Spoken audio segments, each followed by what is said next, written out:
Well. What do we have here? What do we have here? It's from TFTC, one of our favorite Bitcoiners out there, Marty Bent. TFTC says Florida's CFO endorses a strategic Bitcoin reserve, urging state pensions to add Bitcoin as a hedge against market volatility.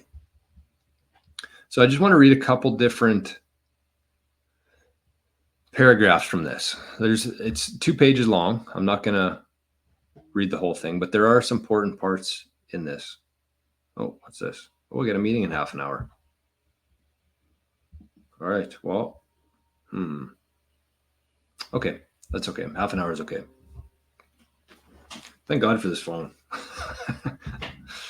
Okay, so we got, this is from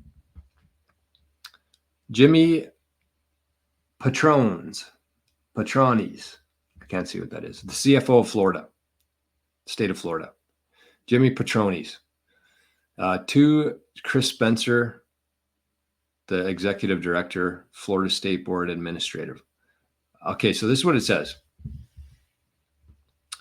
I'm just going to read 2 paragraphs here. So it says, I'm writing to you today with some innovative spirit in mind.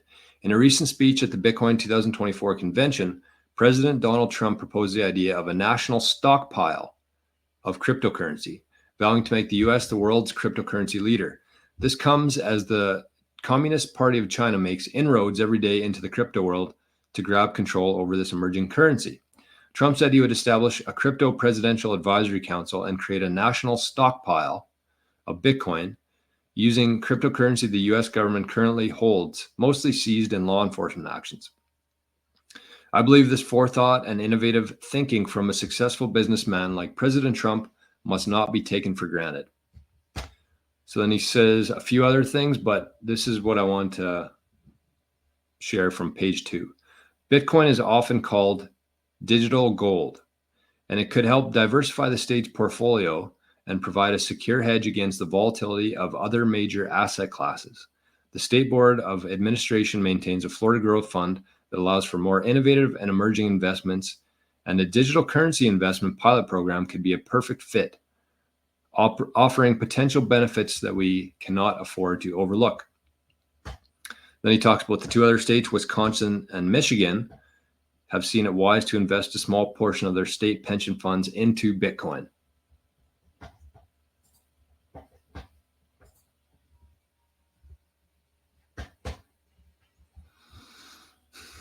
So this week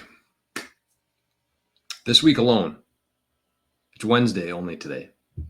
And this week we've had the BRICS nations. Who was it? Argentina, the UAE, Ethiopia, Russia. Michigan was last week, I think.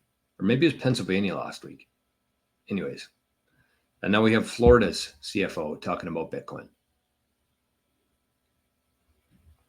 I think people really underestimate how quickly this thing's going to move, because there's a lot of capital in these countries, in these states, in these pension funds.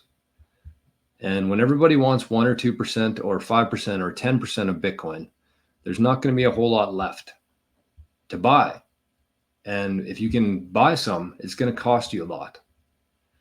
So just think of where we are right now. Think about long-term where this is all going to, but where we are right now, these are all just kind of proposals and announcements, and the 1%, the 2% of a very, very small amount.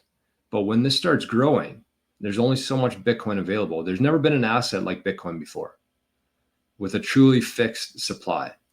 And so it doesn't matter how much demand there is for Bitcoin. It doesn't matter how many countries are mining it, how many countries want to stockpile Bitcoin, how many states want to, how many state pension funds are adding it into their fund, how many retail investors. It doesn't matter how much demand there is. The supply is going to be fixed. So very, very, very simple economics can tell you what's going to happen to the price of Bitcoin.